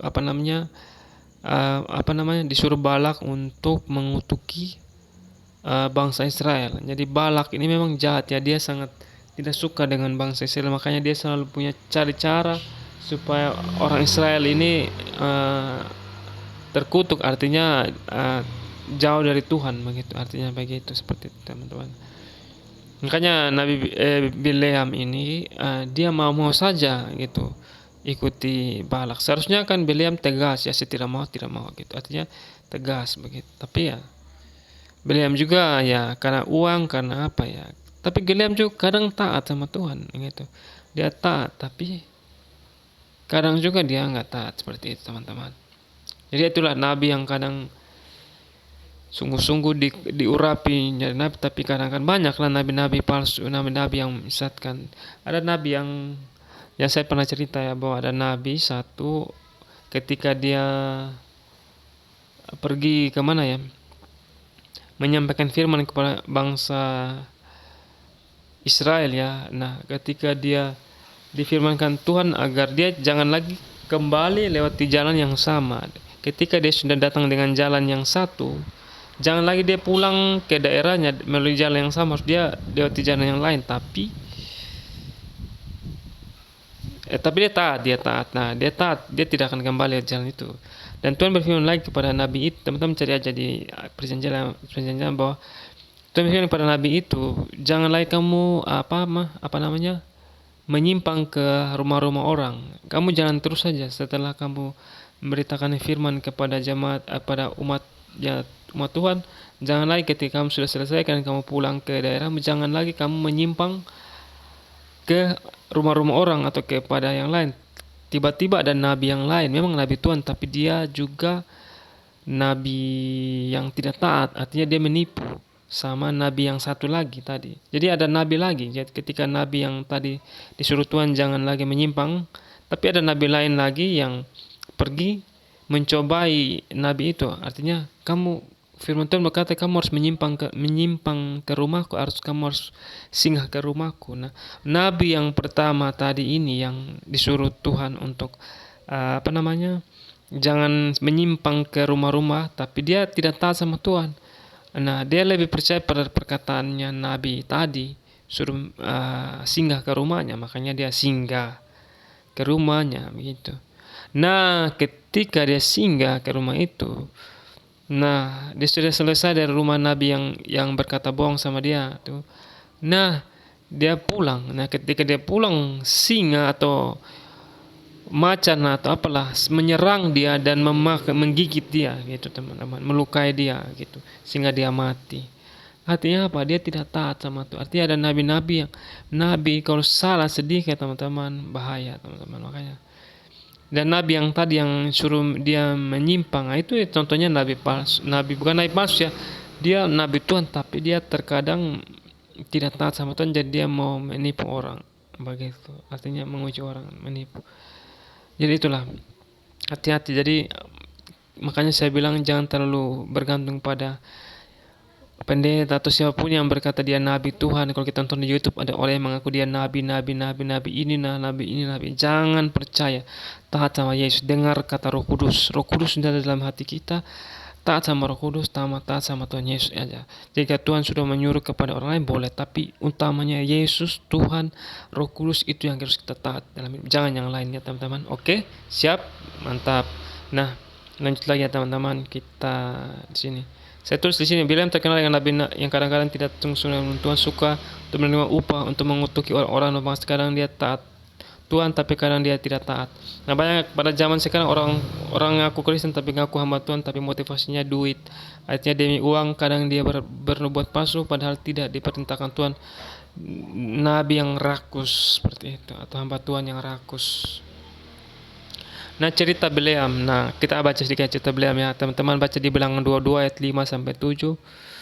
Nah, raja ini mengirim utusan kepada Bileam bin Beor ke Petor, raja Moab, yaitu tadi Balak ya, di tepi sungai Efrat, ke negeri teman-teman sebangsa yang untuk memanggil dia. Dengan pesan ketahuilah ada suatu bangsa keluar dari Mesir, sungguh sampai tertutup permukaan bumi olehnya, mereka sedang berkemah di depanku. Karena itu datanglah dan kutuklah bangsa itu bagiku, sebab mereka lebih kuat daripadaku. Mungkin aku sanggup mengalahkan dan menghalaunya dari negeri ini. Sebab aku tahu siapa yang kau berkati dia boleh beroleh berkat, dan siapa yang kau kutuki dia kena kutuk. Lalu berangkatlah kepada para tua-tua Moab dan para tua-tua Midian dengan membawa di tangannya upah penenung. Setelah mereka sampai kepada Bileam dan sampaikan kepadanya pesan Balak. Jadi Bileam ini terkenal dengan orang yang nabi yang berkata jadi gitu ya, tapi Bileam terkadang dia terkecoh dengan harta atau dengan uang, sehingga kadang dia ikut saja apa kata orang-orang besar yang meminta petunjuk kepada dia, atau meminta agar dia mengutuki bangsa-bangsa lain, terutama dia diperintahkan oleh Raja Moab atau Balak untuk pergi mengutuk bangsa Israel.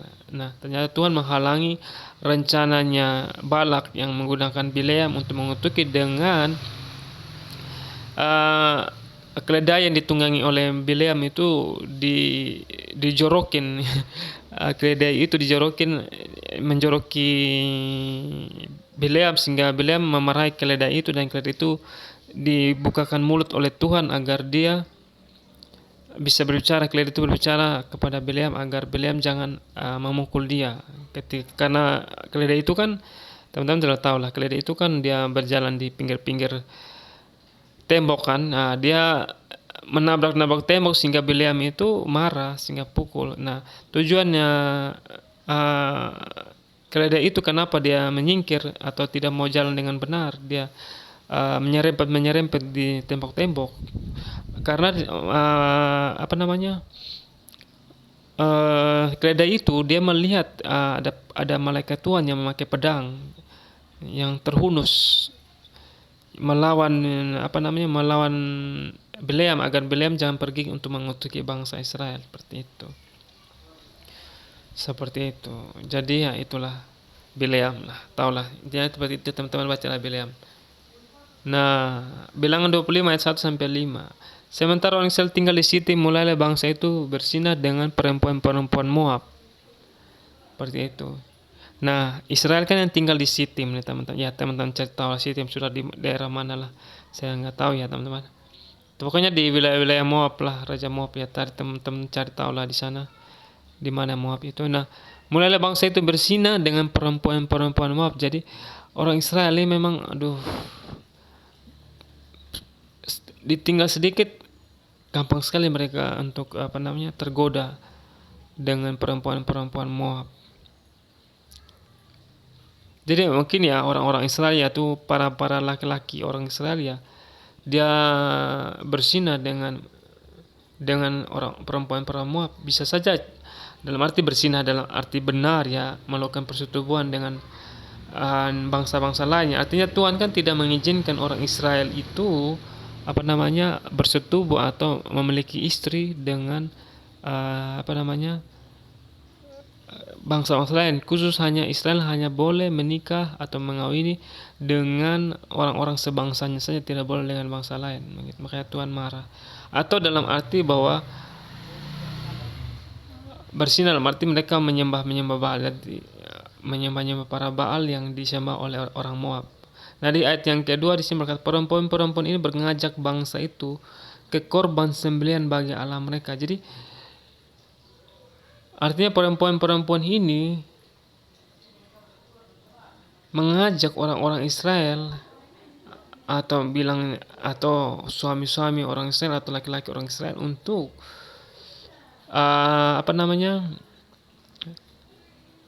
bangsa itu ke korban sembelihan bagi Allah mereka. Jadi perempuan-perempuan ini mengajak bangsa Israel untuk pergi ke korban sembelihan bagi Allah mereka. Lalu bangsa itu turut makan dari korban itu dan menyembah Allah orang-orang itu. Jadi perempuan-perempuan ini menyesatkan atau memberikan pengaruh yang jahat atau buruk untuk mengajak orang-orang Israel yang berdiam di Sitim itu untuk pergi ikut menyembelih korban bagi Allah Baal mereka, yaitu tadi Baal Peor gitu. Bangsa itu turut makan. Nah, mereka makan persembahan untuk Baal Peor, untuk dewa-dewa Peor itu, setan itu. Mereka pergi untuk mempersembahkan korban kepada Baal itu. Itulah bangsa Israel memang mudah sekali mereka untuk menyimpang ya, gitu, kepada bangsa. Nanti saya ceritalah kapan-kapan lah tentang kenapa mereka selalu begitu ya. Ketika Israel berpasangan dengan Baal Peor, bangkitlah murka Tuhan terhadap Allah. Jadi Israel berpasangan dengan Baal Peor, artinya Israel itu bersinah dengan Baal Peor. Bangkitlah murka Tuhan terhadap Israel. Jadi berpasangan itu dalam arti bersinah, artinya menyembah, menyekutu Tuhan, artinya melawan Tuhan. Artinya mereka menyakiti hati Tuhan dengan mereka bersinah. Artinya bersinah dalam arti mereka menyembah Tuhan lain. Artinya mereka tidak setia dengan Tuhan. Artinya Tuhan itu kan diibaratkan seperti kekasih kita ya. Kalau kita mencintai yang lain bukan Tuhan, kita mulai menyakiti. Artinya dalam arti kata perempuan, hati kita berzina, kita menyakiti hati Tuhan, seperti itu teman-teman. Nah kemudian oke teman-teman, lanjut. Nah di ayat yang berikutnya ini teman-teman, lalu berfirman Tuhan, ketika Israel berpasangan dengan Baal Peor, bangkitlah murka Tuhan terhadap Israel. Jadi ketika mereka berpasangan, Tuhan mulai murka kepada bangsa Israel. Lalu berfirman Tuhan kepada Musa, tangkaplah semua orang yang mengepalai bangsa itu, dan gantunglah mereka di hadapan Tuhan di tempat terang, supaya murka Tuhan yang bernyala-nyala itu surut daripada Israel. Seperti itu. Jadi Tuhan memerintah kepada Musa, tangkap semua orang yang mengepalai bangsa itu. Jadi Tuhan menyuruh Musa untuk membunuh mereka karena mereka terlalu parah teman-teman. Mereka menyakiti Tuhan dengan memakan korban sembelihan, bayangkan, untuk para Baal. Mereka tidak sadar bahwa mereka menyakiti Tuhan begitu. Maka Tuhan menyuruh Musa untuk membunuh mereka. Tegas, Tuhan tuh tegas zaman itu teman-teman, sangat tegas. Karena mereka selalu diberikan Tuhan banyak pertolongan, berkat, mujizat, tapi mereka masih menyakiti hati Tuhan. Tuhan tuh Allah yang cemburu ya teman-teman. Makanya sampai sekarang juga Tuhan Allah yang tegas teman-teman. Tapi kasihnya besar, panjang sabar teman-teman. Tapi terlalu kalau kelewatan teman-teman, nggak bisa gitu Tuhan.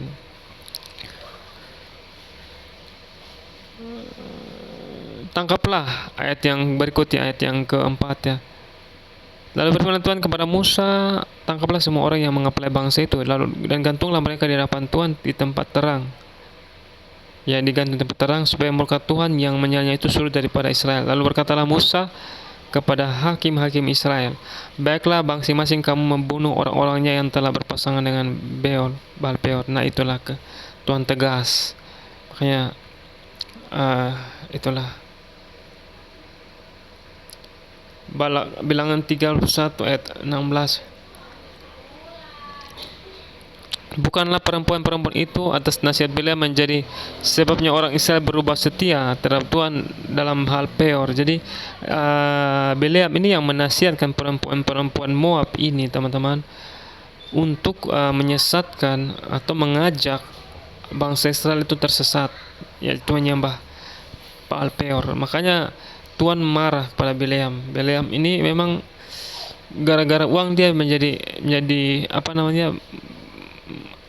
gara-gara uang dia jadi menyesatkan orang gitu, menyesatkan. Jadi dia memakai perempuan-perempuan Moab untuk menasihati mereka agar mereka mengajak orang Israel untuk berubah setia. Jadi di ayat yang kedua tadi teman-teman, perempuan-perempuan ini mengajak bangsa itu. Jadi atas nasihat Bileam. Nah, perempuan ini mengajak orang Israel untuk menyimpang, hati-hati ya teman-teman. Pergaulan yang buruk merusakkan kebiasaan baik. Jadi jangan sampai teman-teman sudah hidup dalam Tuhan tapi salah bergaul teman-teman, minum mabok, free sex dan berbagai macam narkoba dan duniawi, korupsi, apalah. Karena pergaulan, orang-orang mengajak, teman-temanmu mengajak hidup yang jahat, hidup yang berdosa, hidup yang duniawi. Hati-hati teman-teman, jangan sampai orang-orang dunia itu seperti perempuan-perempuan Moab ya, yang mengajak kita untuk menjauh dari Tuhan, mengajak kita untuk menyembah dunia ini, menyembah iblis. Nah itulah, hati-hati teman-teman, kita harus bijak. Jadi seperti itu teman-teman. Jadi hati-hati dengan pergaulan kita, jangan sampai teman kita di sekitar kita mengajak kita untuk kita berdosa begitu. Jadi ya kita harus hati-hati teman-teman dengan teman kita atau siapapun yang di sekitar kita. Jangan sampai mereka itu menyesatkan kita atau membuat kita jauh dari Tuhan, dan membuat kita bahkan banyak orang yang bisa pindah agama karena teman. Ya seperti itu teman-teman. Jadi kita harus hati-hati dengan setiap pergaulan kita. Jangan sampai teman-teman kita, orang sekitar kita, atau ajaran atau apa yang kita nonton di TV, YouTube itu mempengaruhi kita, membuat kita berubah setia dengan Tuhan sehingga kita menyembah dunia ini, atau kita teman-teman terlalu ikuti dunia main game berlarut-larut, atau kita teman-teman nonton drakor, atau terlalu lebay lah dalam hidup ini, terlalu apalah duniawi, terlalu terbawa suasana melankolis lah. Teman-teman harus sadar bahwa kita anak-anak Tuhan harus benar-benar bijak, harus benar-benar tegas, harus benar-benar jadi orang yang cinta Yesus sungguh-sungguh, hidup untuk Tuhan, seperti itu teman-teman. Jadi jangan kita main-main dengan hidup kita, karena ini sudah di akhir zaman. Tuhan tegas bagi penyesat, dan Tuhan tegas juga kita kalau kita tersesat. Tuhan tidak mau kita tersesat, makanya Tuhan tegas. Tuhan menggunakan firman-Nya yang adalah pedang roh yang dapat memisahkan jiwa dan roh, bahkan sendi-sendi, dan memisahkan antara perbuatan perbuatan. Itulah teman-teman bacalah di Ibrani tadi. Nah, Mazmur Rasul memakan persembahan untuk Baal Peor. Mazmur 106 ayat 2 berkata, mereka berpaut pada Baal Peor dan memakan korban-korban sembelihan bagi orang mati. Jadi Mazmur 106 dan ayat 28 berkata, mereka orang Israel berbuat kepada Baal Peor dan memakan korban-korban sembelihan bagi orang mati, teman-teman. Jadi hati-hati teman-teman yang korban-korban sembelihan bagi orang mati. Jadi orang mati ini, hati-hati kita baca, memakan korban-korban sembelihan bagi orang mati. Artinya apa?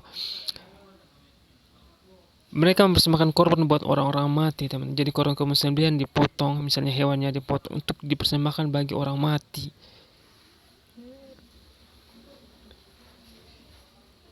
Seperti itu teman-teman. Jadi ya hati-hatilah dengan zaman sekarang ya, ajaran-ajaran paganisme. Janganlah berdoa-berdoa di kuburan, jangan lagi berdoa-berdoa di mana-mana. Janganlah, itu ajaran sesat teman-teman. Kita harus menyembah kepada Tuhan, jangan korban-korban. Hati-hati kalau kita makan makanan untuk kita orang-orang persembahan kepada dewa-dewa mereka ya teman-teman. Misalnya ya saya nggak sebutnya. Artinya kalau kita makan persembahan yang kepada dewa-dewa atau orang-orang yang menyembah dewa, kita makan persembahan atau korban yang mereka berikan kepada dewa-dewa. Artinya teman-teman hati-hati. Kalau teman-teman memakan, harus doa dulu dalam nama Yesus, kuduskan makan ini dengan darah Yesus. Apa yang saya makan ini menjadi berkat, tidak menjadi kutuk. Artinya sebelum kita makan makanan yang dipersembahkan kepada dewa-dewa atau kepada berhala-berhala, kita harus doa dulu di dalam nama Yesus. Makanan ini saya kuduskan dalam nama Yesus, saya makan. Artinya misalnya tidak ada makanan lagi, cuma makan itu makanan yang dipersembahkan kepada dewa-dewa, kita makan, boleh makan, tapi kita berdoa di dalam nama Yesus. Karena kita berkata bahwa segala sesuatu kita makan harus dengan iman kepada Yesus. Artinya di dalam surat-surat Paulus berkata bahwa kalau kita makan persembahan-persembahan yang dipersembahkan kepada ada dewa-dewa, itu artinya kita boleh makan itu. Hasilnya kita makan di dalam nama Yesus, kita kuduskan makan itu dengan Yesus, kita makan begitu. Jangan makan dulu sebelum kita berdoa begitu. Artinya makanan itu tidak menjadi berhala, asalkan kita di dalam nama Yesus dengan iman kepada Yesus, makan itu bisa. Seperti itu. Kalau di zaman Israel ini memang jijik, mereka makan makanan yang dipersembahkan. Sama juga artinya kalau mereka makan itu, ya mereka harus berdoa, minta izin Tuhan makan itu karena memang lapar, bukan makan karena menyembah iblis atau menyembah atau menghormati orang-orang mati. Hati-hati teman-teman. Makanya Alkitab berkata tadi bahwa di Wahyu tadi kan dia bilang kita kembali ya di tadi cerita Wahyu ya. Ini di Wahyu tadi ayat 14 berkata, kepada Balak untuk menyesatkan orang Israel supaya mereka makan persembahan berhala. Ini tadi kan kata makan persembahan, itu kan ada di Mazmur 106 tadi ya. Makan persembahan berhala, makan persembahan berhala. dan berbuat zina. Ya, berbuat zina, mereka berzina dengan perempuan-perempuan Moab, artinya juga berzina juga dengan menyembah Baal Peor. Seperti itu. Memakan korban sembelihan. Ya, gila, mereka ngeri, teman-teman. Mungkin zaman sekarang masih ada orang yang pergi ke dukun makan lagi persembahan. Mereka sudah punya tujuan, tapi mereka pergi makan makanan dipersembahkan pada setan itu. Ya, hati-hati teman-teman. Nah, ini Baal Peor ya teman-teman. Sedikit ya, Baal Peor adalah kejadian tragis penyembahan berhala bangsa Israel yang berakibat matinya 24.000 orang karena ditimpa hukuman dari Tuhan. Jadi ada cacat ya 24.000 ya kalau nggak salah ya. Bilangan 25 ayat 3, ketika Israel berpasangan dengan Baal Peor. Kita sudah baca tadi ya. Nah, Ulangan 4 ayat 3, matamu sendiri telah melihat apa yang diperbuat Tuhan mengenai Baal Peor.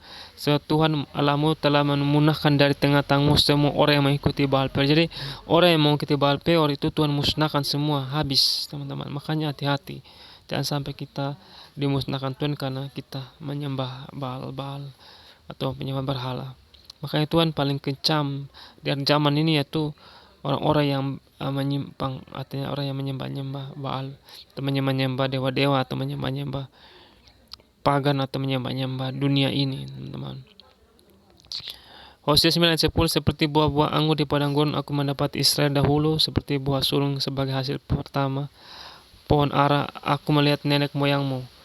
Tetapi mereka itu telah pergi kepada Baal Peor dan telah membangkitkan diri kepada dewa keaiban, sehingga mereka menjadi kejijikan, sama seperti apa yang mereka cintai. Itu jijik, teman-teman. Tuhan jijik dengan mereka.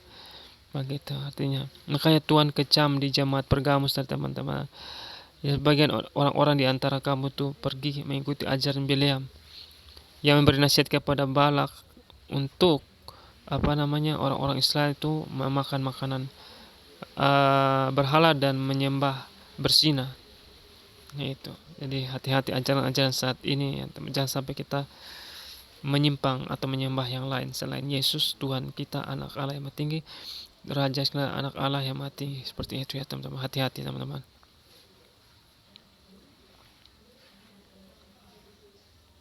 Kenapa nih teman-teman? Loh. Nah, ini gambarannya ya, ilustrasi seperti inilah Baal Peor ya, dalam gambar yang saya dapat ya. Nah, di sini tulis dalam demonologi Baal Peor dalam bahasa Ibrani, ya itulah ada seorang iblis dan salah satu dari 7 pangeran neraka yang membantu orang-orang membuat penemuan-penemuan. Ya, penemuan-penemuan, nggak tahu lah penemuan-penemuan apa ya di dunia ini.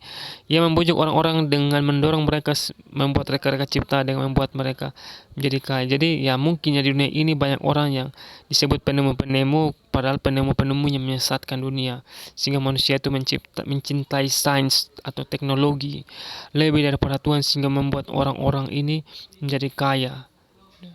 Jadi mereka kaya dengan penemuan-penemuan mereka yang justru itu menyesatkan mereka, sehingga mereka menyembah dunia, menyembah diri mereka, sehingga mereka kaya, mereka sombong karena mereka membuat ciptaan-ciptaan yang menyesatkan.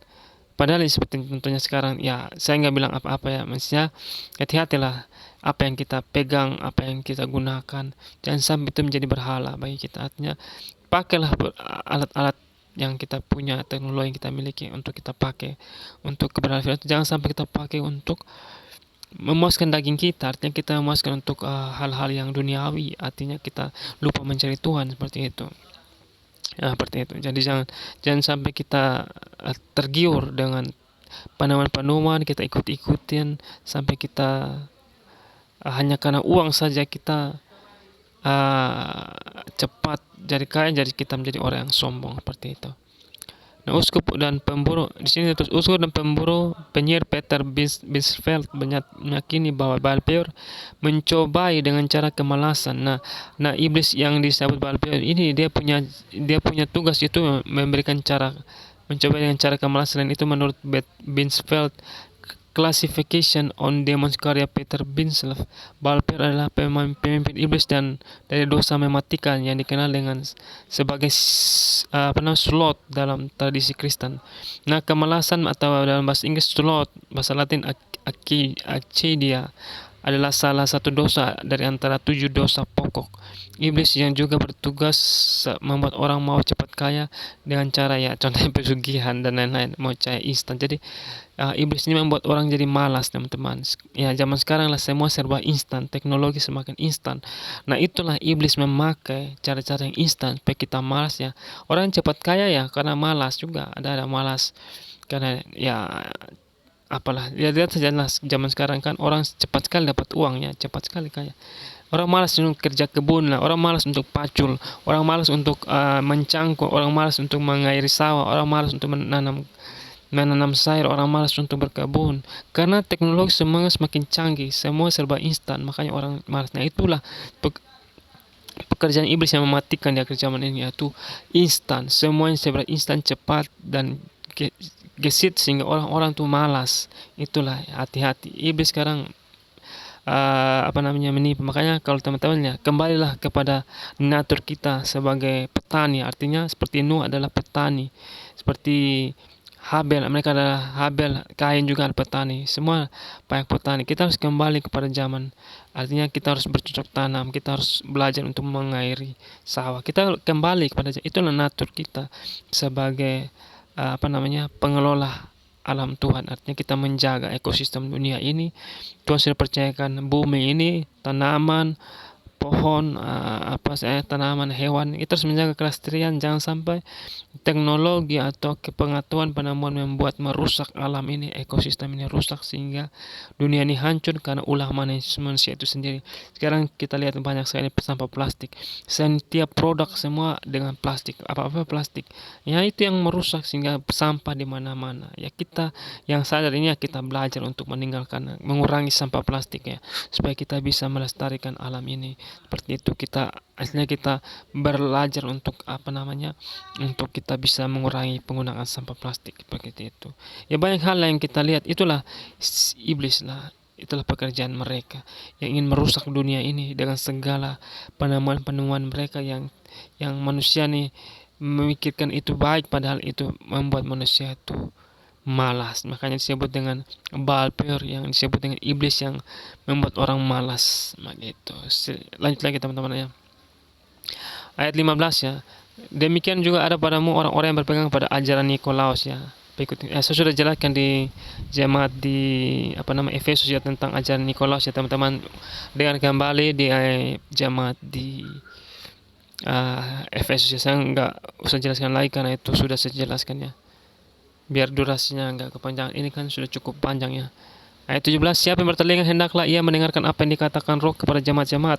Barang siapa menang, kepadanya akan kuberikan dari mana yang tersembunyi, dan aku akan mengaruniakan kepadanya batu putih yang di atasnya tertulis nama baru yang tidak diketahui oleh siapapun selain oleh yang menerimanya. Wow, luar biasa. Inilah janji Tuhan. Kalau kita setiap pegang sama Tuhan Yesus, kita jangan sampai menyangkal Yesus, maka kita akan diberikan mana dari sorga, mana yang tersembunyi, mana di surga mana yang tersembunyi, dan diberikan batu putih yang di atasnya tertulis nama baru yang tidak diketahui oleh siapapun, yang menerima hanya oleh yang menerimanya yang dapat mengetahuinya gitu. Lanjutlah ya.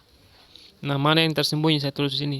Mana merupakan makanan yang menopang orang Israel dalam pengembaraan mereka di padang gurun.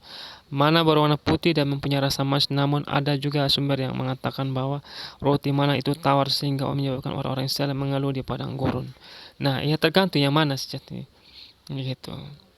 Jadi buktinya selama 40 tahun orang Israel baik-baik saja, artinya kasut mereka atau sandal mereka atau alas kaki mereka tidak rusak, kaki mereka tidak tebal, mereka sehat, mereka dilindungi juga dengan tiang awan, tiang api. Artinya mana ini membuat mereka bertahan sampai 40 tahun sampai mereka masuk ke dalam perjanjian. Jadi mana ini melambangkan bahwa zaman sekarang melambangkan kita ya sebagai orang-orang percaya, artinya kita harus memakan mana ya, roti hidup itu yaitu Yesus, supaya kita bisa bertahan sampai kepada hidup kekal. Yesus adalah jaminan, Yesus adalah darah, tubuh dan darahnya itu yang membuat kita layak ya. Tubuhnya adalah roti yang kita makan, artinya diumpamakan sebagai makanan. Ketika kita tinggal dalam Yesus dan firman-Nya dalam kita, maka kita akan sampai kepada surga.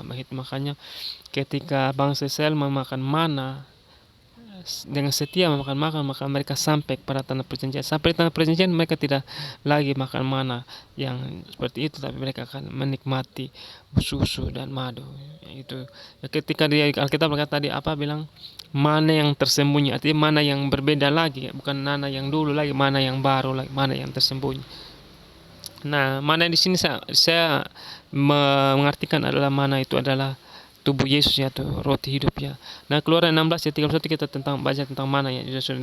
Kita sudah pernah baca tentang mana itu adalah roti yang turun dari surga ya.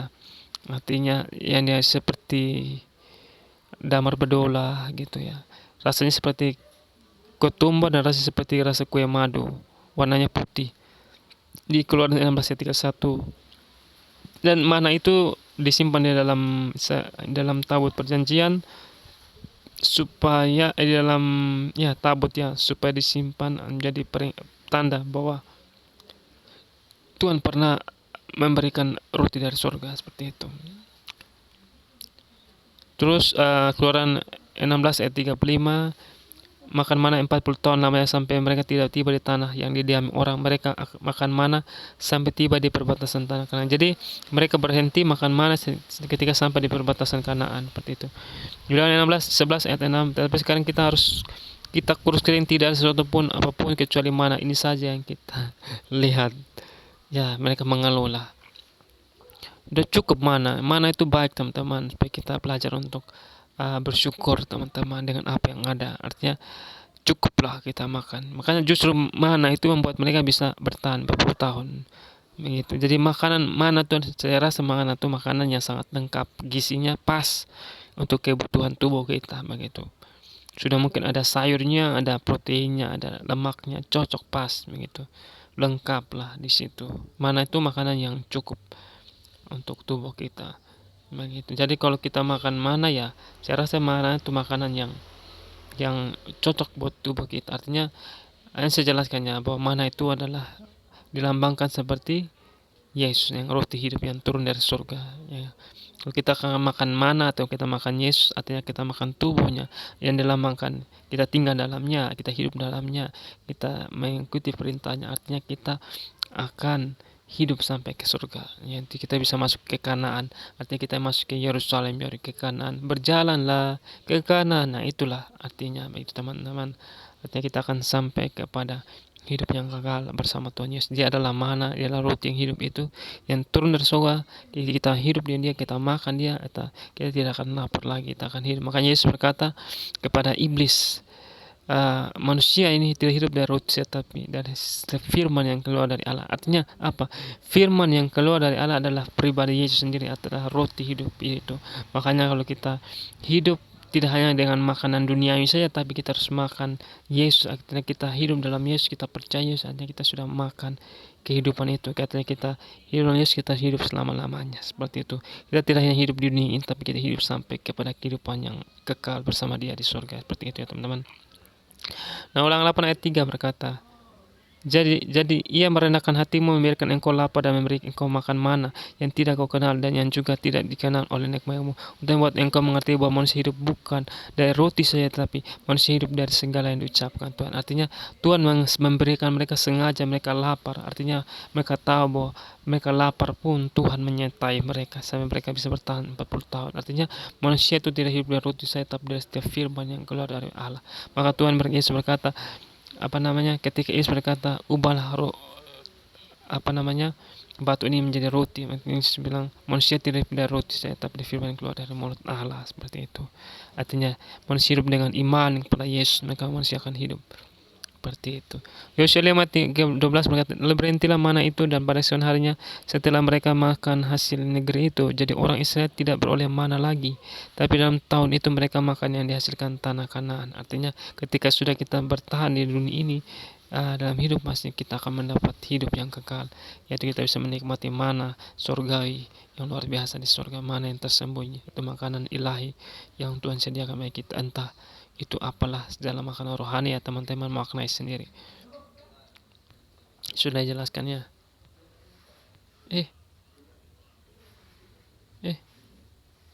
Nah, mana makna rohani ya. Ini Nehemia, engkau memberikan kepada mereka rohmu yang baik untuk mengajarkan mereka. Juga manamu tidak kau tahan dari mulut mereka, dan engkau memberikan air kepada mereka untuk melepaskan dahaga. Mana tersembunyi artinya makanan yang luar biasa nikmat, bisa diartikan damai.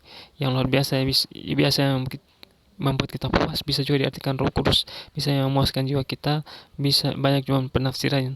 Yang terpenting mana adalah makanan yang membuat kita bahagia. Contohnya bangsa Israel 40 tahun tadi sudah ya, makan mana, artinya mana makanan yang lengkap, kemudian gizinya Yesus adalah roti hidup. Begitu.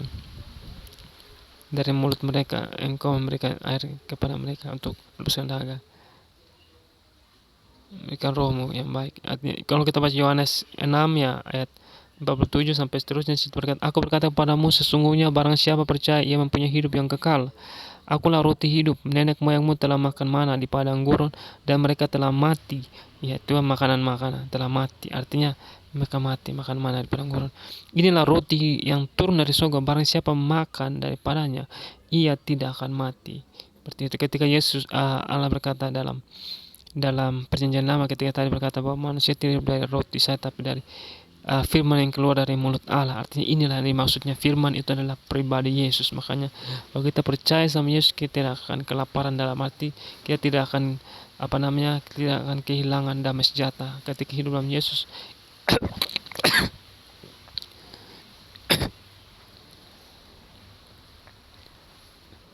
Ada sorry ada gangguan memang ya, setan lah itulah. Nah itulah. Oke, lanjut lagi. Akulah roti hidup yang telah turun dari surga. Jikalau seorang makan dari roti ini, ia akan hidup selama-lamanya. Dan roti yang kau berikan ini adalah dagingku yang akan kuberikan untuk hidup yang dunia. Artinya kalau kita percaya Yesus sudah menebus kita dengan darah, dengan tubuhnya, artinya kita memberi hidup yang kekal bersama Dia. Nah, kita baca ayat selanjutnya. Setiap dagingku adalah benar-benar makanan, dan darahku adalah benar-benar minuman. Artinya kita percaya bahwa Yesus sudah menebus kita dengan darahnya, dengan tubuhnya. Karena siapa makan dagingku, artinya kita percaya sama Dia, yang tubuhnya yang kita lambangkan dengan roti. Kita makan roti saat itu perjamuan, dan darah minum anggur adalah darahnya, artinya kita mengingat akan pengorbanannya. Artinya kita sudah bersekutu dengan tubuh dan darah Yesus. Artinya kita sudah satu di dalam Dia, seperti itu teman-teman. Jadi sama seperti Bapa yang hidup mengutus aku, dan aku hidup oleh Bapa, demikian juga barang siapa yang memakan aku akan hidup oleh aku. Inilah roti yang telah turun dari surga, bukan roti seperti yang dimakan nenek moyangmu, dan mereka telah mati. Barang siapa makan roti ini, ia akan hidup selama-lamanya. Oke teman-teman, next. Nah, Yesus adalah firman Allah. Yohanes 1 ayat 1. Yesus adalah roti hidup. Matius 4 ayat 4, ada tulis manusia hidup bukan dari roti saja, tapi dari setiap firman yang keluar dari mulut Allah. Saya sudah katakan, Yesus maksudnya adalah dirinya sendiri, adalah firman yang keluar dari mulut Allah itu adalah dirinya sendiri ya. Itu maksudnya Yesus. Maksudnya di ayat ini adalah Yesus menyatakan dirinya adalah firman yang keluar dari mulut Allah. Ketika di Yohanes 1 ayat 1 berkata, pada firman itu bersama-sama dengan Allah, firman itu adalah Allah. Begitu. Yesus berkata bahwa aku datang dan keluar dari Bapa. Hanya firman yang keluar dari Bapa. Hanya firman yang keluar dari mulut Allah. Manusia tidak perlu saya sekedar makanan. Ya sudah jelaskannya. Yesus adalah firman Allah yang menjadi manusia. Anak Allah Tuhan, di atas segala Tuhan, Raja di segala Raja. Seperti itu. Aku adalah jalan, kebenaran, dan hidup. Akulah kebangkitan dan hidup. Nah, itulah Yesus kita. Dia adalah firman Allah. Dia adalah roti hidup. Ya, kalau kita makan Dia, akhirnya kita hidup untuk Dia, kita tinggal dalam Dia, maka kita akan memberi hidup yang kekal. Oke, lanjut. Batu putih ya, batu putih di sini kita lambangkan tadi Wahyu tadi ya. Kalau saya maknai menurut referensi yang saya dapat adalah sebuah tanda bagi orang yang menang melawan tahan menghadapi antikris. Kata batu putih karena batu putih adalah mudah diukirkan nama dengan jelas. Artinya dalam tradisi Yahudi adalah batu putih dilambangkan seperti undangannya teman-teman. Jika orang yang mendapat undangan dengan bertuliskan di atas batu putih, artinya dia orang yang spesial, orang yang resmi, diundang langsung oleh orang yang terkemuka. Artinya Tuhan yang menyatakan orang-orang tersebut spesial. Artinya ketika Tuhan Yesus memberikan batu putih kepada orang itu, artinya dia orang yang spesial di hadapan Tuhan. Artinya Tuhan memberikan dia nama yang baru, nama yang khusus bagi dia. Hanya dia yang tahu, orang lain tidak tahu. artinya nama yang spesial bagi orang itu. Nah, ini kenapa ya teman-teman? Kesimpulannya sudah di ending ya teman-teman. Sudah longgarkan sabuk pengamannya, sudah di ujung renungannya. Nah, kesimpulannya adalah kita hidup selalu dengan Yesus, minta pimpinan Roh Kudus selalu, jangan mudah tertipu dengan ajaran-ajaran sesat ya, jangan ikuti iblis, jangan ikuti dunia, ikuti Yesus, jangan terlalu tergiur dengan hamba-hamba Tuhan, fokus dengan pengurapan dari Roh Kudus, dia yang mengajar kita di akhir zaman ini. Nah, belajar dari sendiri firman Tuhan, jangan terlalu percaya hamba Tuhan, siapapun itu orang lain, tapi coba selidiki Alkitab sendiri bersama Tuhan. Artinya kita jangan terlalu bergantung pada hamba Tuhan siapapun, karena kita masuk surga itu masing-masing, urusan masing-masing, bukan urusan hamba Tuhan siapapun itu. Artinya kita berjuang masing-masing, hidup sendiri-sendiri gitu. Masuk surga sendiri-sendiri teman-teman, tidak gandeng-gandeng. Artinya kita bertanggung jawab dengan diri kita sendiri. Artinya kita harus bergantung sama Tuhan Yesus, jangan sampai kita bergantung pada orang lain gitu. Lawan iblis dengan doa, puasa, memuji Tuhan, dan melakukan kebenaran dalam kehidupan sehari-hari. Artinya kita lawan iblis Tuhan dengan doa. Kalau Tuhan silakan kita puasa, terus kita memuji Tuhan dan juga memuji Tuhan untuk melawan iblis, dan juga kita melakukan kebenaran. Kalau kita melakukan kebenaran, iblis akan takut dengan kita. Kita lakukan dengan lawan kejujuran, lawan kebenaran, kebaikan kepada orang lain, seperti itu sehari-hari ya. Terus yang kedua terakhir, sabar melewati tantangan hidup dan tetap setia. Sorry ya kalau ada suara-suara yang mengganggu ya, mohon maaf ya teman-teman. Sabar melewati tantangan hidup, tetap setia dengan Tuhan Yesus apapun keadaannya. Selalu persiapkan diri untuk menyongsong kedatangan Tuhan Yesus yang kedua kali ya. Oke. Mungkin itu saja yang mungkin saya bisa sampaikan. Saya percaya bahwa ini sangat luar biasa bagi teman-teman, menambah pengetahuan teman-teman, menambah hikmat teman-teman, menambah perbenaran hati teman-teman. Semoga ini menjadi berkat. Saya berharap sekali teman-teman sharing firman Tuhan ini kepada orang lain, berbagi, sebarkan firman Tuhan ini biar orang-orang lain mengerti firman. Keluarga, adik-adik, saudara, jangan malu teman-teman. Siapa saya teman-teman? Saya cuma alat Tuhan. Saya cuma Tuhan, bukan saya yang hebat, tapi Tuhan yang hebat. Artinya teman-teman bagikan saja, jangan malu karena siapa saya, tapi berbagilah karena ini kebenaran firman Tuhan untuk kita bisa menyelamatkan mereka, agar jiwa mereka, roh mereka terjaga, agar mereka taat kepada Tuhan. Jangan sampai mereka terjerumus ikuti ajaran-ajaran yang sesat, dan mereka ikuti iblis, dan mereka binasa di neraka, dan kita kehilangan orang yang kita kasih, dan ya kasihanlah begitu. Jadi jangan sampai kita sendiri saja yang mau masuk surga. Kita egois teman-teman. Karena Tuhan berkata bahwa jadikanlah semua bangsa muridku dan bahasa mereka dalam nama Bapa. Artinya kalau kita dipanggil Tuhan untuk memberitakan Injil, artinya kalau mungkin kita tidak dipanggil secara langsung, artinya kita pakai renungan yang saya buat ini ya, dibagikan saja, karena sekarang zamannya canggih ya, kita tinggal sharing-sharing aja dan berikan mereka motivasi dalam takut akan Tuhan, seperti itu ya. Itu saya dari saya. Semoga ya, teman-teman tidak bosan dengan saya. Saya berdoa agar teman-teman semakin hari semakin cinta Tuhan, dan juga jangan lupa doakan saya juga supaya saya tetap setia untuk selalu memberitakan firman Tuhan dengan berbagai cara yang kudus, di dalam kebenaran dalam nama Tuhan Yesus. Ini saja. Shalom teman-teman. Terima kasih.